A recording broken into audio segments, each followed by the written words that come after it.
जय श्री हंस भगवान।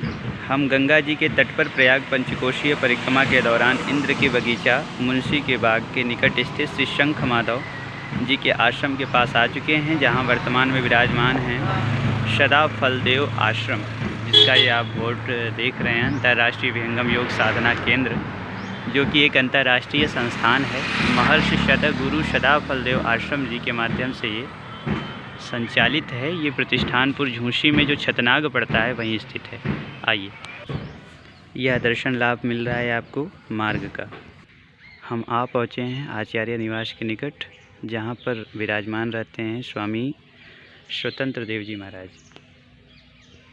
अब आप दर्शन लाभ प्राप्त कर रहे हैं यज्ञशाला का, विहंगम यज्ञशाला। यह यज्ञशाला की भी संरचना अपने आप में अद्भुत है और रमणीय है। अवसर मिले तो इस आश्रम में आकर के शंख माधव जी का, इस दिव्य स्थली का दर्शन लाभ अवश्य करें। उन्हीं के बगल स्थित है माता सुशीला देवी भंडार गृह, जो संत निवास भी है। यह है वैदिक यज्ञशाला और उनके बगल में ही स्थित है महारानी मुक्ति देवी पुस्तकालय एवं वाचनालय, जहाँ पर रिसर्चर्स आकर के अपने अनुसंधान करते हैं।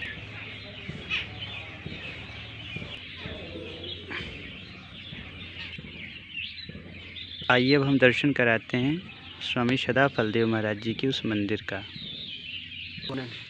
महर्षि सदा फलदेव जी महाराज जी ने जो स्वरवेद की रचना की, जो उनकी मूल ग्रंथ रहा, उसके कुछ दोहे यहाँ लिपिबद्ध हैं। आइए अब आपको दर्शन लाभ कराते हैं उन महर्षि सदा फलदेव जी का, जिनकी ख्याति आज पूरे भारत में डंके की चोट पर बज रही है। नारायण, अब आपको दर्शन करा रहे हैं स्वामी सदा फलदेव महाराज जी का, जिनका बचपन का नाम था विज्ञानानंद जी। इनका जन्म 1888 भाद्र कृष्ण चतुर्थी दिन बृहस्पतिवार को पगड़ी नामक गांव में, जो कि बलिया ज़िले में उत्तर प्रदेश में स्थित है, हुआ था। इनके पिताजी का नाम स्कंभ मुनि एवं माता का नाम मुक्ति देवी था। बाद में महर्षि जी बड़े ही उत्तम कोटि के साधक सिद्ध हुए। अध्ययन इन्होंने बाल्यकाल में पिता द्वारा ही प्राप्त किया था। ये क्षत्रिय वंश में श्रृंगार वंश जो होता है, वहाँ पर जन्म लिए और इनकी 15 वर्ष की आयु में विमला देवी जी के साथ में विवाह हुआ था, जिनसे एकमात्र संतान आचार्य धर्मचंद्र देव जी की प्राप्ति हुई थी। महाराज जी बाल्यकाल से ही आध्यात्मिक गाथाओं के प्रति इनका रुझान रहा। इनके गुरु नित्य अनादि सद्गुरु जो अक्षर ब्रह्म हैं वही होते हैं, जो कि कभी कबीर, मुनीन्द्र, अज, करुणामय दूत और संत के रूप में प्रायः दर्शन देते रहे।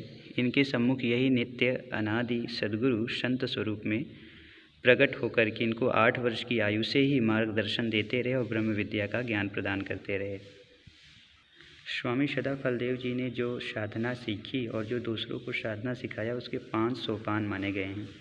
प्रथम भूमि में मन को नियंत्रित किया जाता है, द्वितीय भूमि में मन को अंतर्मुखी किया जाता है, वहीं तीसरी भूमि में दशम द्वार की साधना की जाती है, जिसमें सुषुम्ना प्रवाह और कुंडलिनी जागरण निहित होती है। इसमें प्रणव का ज्ञान भी हो जाता है। वहीं चतुर्थ भूमि में अक्षर ब्रह्म की साधना एवं उस पर प्रकाश डाला जाता है।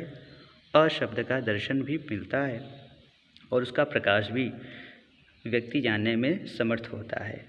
वहीं 5वीं भूमिका में आ का हल्का सार तत्व में रहते हैं और बाकी सार परमात्मा शब्द का उपदेश प्राप्त हो जाता है। वर्तमान समय में 5वीं भूमिका के एकमात्र संत हैं स्वतंत्र देव जी महाराज जी। ये वो संत हैं जिन्होंने सनातन वैदिक ज्ञान का अनुसंधान करके उसे स्वर वेद नामक अपने ग्रंथ में मंडित किया, जिसमें 6 मंडल एवं 3136 दोहे निहित हैं। इसके अलावा इन्होंने 35 अन्य ग्रंथ भी लिखे, जिसमें बीजक भाष्य और विज्ञान दर्शन तथा चतुर्वेदीय भाष्य प्रधान हैं। यहाँ यह भी ध्यान रखने का विषय है कि विहंगम योग कोई अलग विधा नहीं है, कोई अलग प्रथा नहीं है, कोई अलग पंथ नहीं है। यह वही सनातन वैदिक आर्यों का ही पथ है, जिसे राजर्षि महाराज जी ने प्रकट किया। यह परमात्मा प्राप्ति करने का एक चेतन विज्ञान है, वैदिक सनातन पथ है। महाराज जी ने 17 वर्ष की घोर साधना के बाद स्वर वेद को लिखा था। और इस साधना के क्रम में इन्होंने जहाँ कठिन साधना की वो स्थल हैं वृत्तिकूट, हिमालय शून्य शिखर, महर्षि सदाफलदेव आश्रम जो मुंशी का बाग है, इंद्र का बगीचा है जहाँ वर्तमान में आश्रम नीत है, झूसी प्रयागराज, मधुमती आश्रम गया बिहार, दंडक वन आश्रम बांसदा नवसारी गुजरात। इसमें जो शंख माधव जी के निकट मुंशी का बाग, इंद्र का बगीचा है जो पंचकोशी परिक्रमा और द्वादश माधव के स्थल भी है, यह इनकी साधना का एक प्रधान बिंदु के रूप में नीत हुआ, जहाँ पर आज भव्य प्रतिमा इत्यादि स्थापित हैं जिनका दर्शन लाभ भी हम लोग सहज रूप से प्राप्त कर रहे हैं। महाराज जी अपने जीवन काल में कभी भी भारत से दूर सागर को पार नहीं किए थे, जैसे कि सनातन विधा भी रही है, लेकिन बाद में आने वाले संतों ने समुद्र को पार करके अन्य भूमिमंडल पर जाकर देश विदेशों में प्रचार किया। लगभग 600 से अधिक केंद्र स्थापित हुए। महाराज जी के यहाँ सभी लोग शिखा सूत्र तिलक धारण करने के लिए स्वतंत्र हैं। इनके यहाँ शिक्षा और दीक्षा में ब्राह्मण, क्षत्रिय, वैश्य, शूद्र या मुस्लिम, ईसाई इत्यादि का कोई भेद नहीं किया जाता है। ये सब में जीव तत्व को परमात्मा का अंश मानते हुए उन्हें शिक्षा या दीक्षा देते हैं और न ही किसी प्रकार का विधि निषेध का ये अनुपालन करते हैं। महाराज जी 1954 में माघ शुक्ल नवमी दिन गुरुवार को ब्रह्मलीन हो गए थे। शरीर छोड़ने के बाद अपने भक्तों के सम्मुख अक्षर मंडल में स्थित होकर इन्होंने 15 मिनट तक आकाशवाणी किया, ऐसा यहाँ के लोगों द्वारा बताया गया। इसके अलावा ये स्वतंत्रता सेनानी रहे, असहयोग आंदोलन के समय प्रथम बार जेल यात्रा भी गए। ये सारी चीज़ें यहाँ से ज्ञान प्राप्त हुआ। विधि निषेध का कोई पालन नहीं किया जाता, ये चित्रपट द्वारा दिखाया जाता।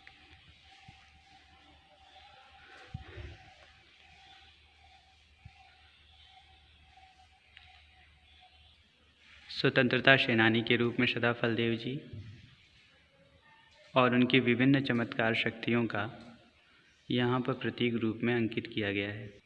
उनके द्वारा अ शब्द को झंडे का प्रतीक रूप दिया जाना, संत स्वरूप में उन्हें सद्गुरु की प्राप्ति एवं ज्ञानवर्धन, 15 मिनट तक की आकाशवाणी का दर्शन एवं ब्रह्मलीन होने के समय ब्रह्मरंध्र से शरीर को छोड़ने का घटना को दर्शाया जाना।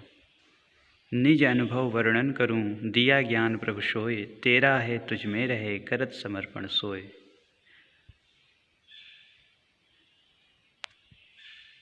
ये श्री शंख माधव जी का दिव्य दर्शन, जैसे इंद्र का बगीचा मुंशी के बाग नाम है, वैसे ही दिव्य रमणीय स्थल यह दिखाई भी पड़ रहा है ना। बहुत ही मनोरम स्थल है। श्री शंख माधव जी गंगा जी के बिल्कुल तट पर विराजमान हैं।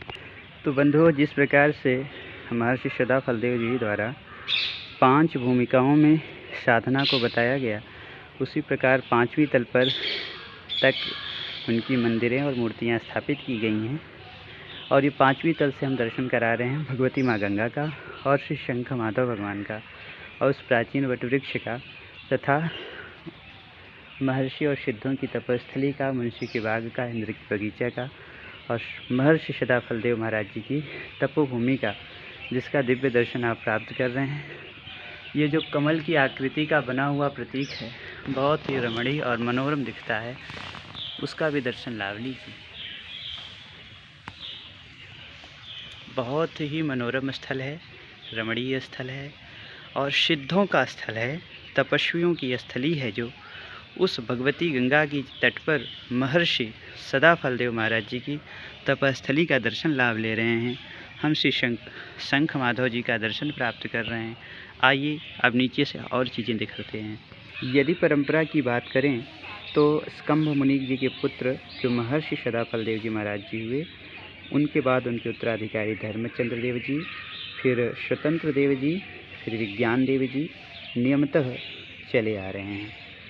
इनकी वंशावली इस प्रकार है: बाबा बालाजी राव, फिर बाबा जीवन राव जी, बाबा लोटन राव, रामचरित्र राव, जिनसे 3 पुत्र हुए, जिनमें हनुमान राय बाबा स्कंभ मुनि कहलाए। उनका विवाह मुक्ति देवी से हुआ, जिनसे महर्षि सदाफलदेव जी प्रकट हुए। उनका विवाह विमला देवी जी से हुआ, उनसे आचार्य धर्मचंद्र देव जी, और उनका विवाह कमला देवी जी से हुआ, तो उनसे योगेंद्र देव जी, योगीराज जी, आचार्य श्री स्वतंत्र देव जी जो सदगुरुदेव हुए, और फिर स्वतंत्र देव जी और सुशीला देवी जी के समागम से विज्ञान देवी जी, नामदेव जी, विभा देवी, विजया लक्ष्मी भी प्रकट हुई।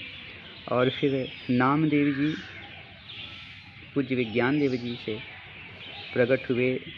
विज्ञान देवी जी एवं शिवांगी देवी जी के विवाह के उपरांत अक्षर देव और आद्यंत देव, इन सब की यही पद्धति चली आ रही है।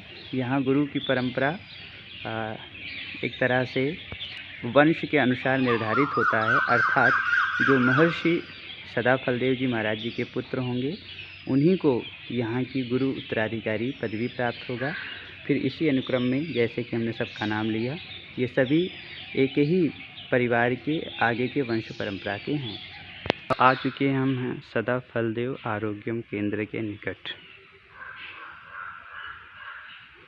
ये शंख माधव पीठ है, ये शंख वट वृक्ष है और उन्हीं के बगल है ये सदाफल आरोग्यम।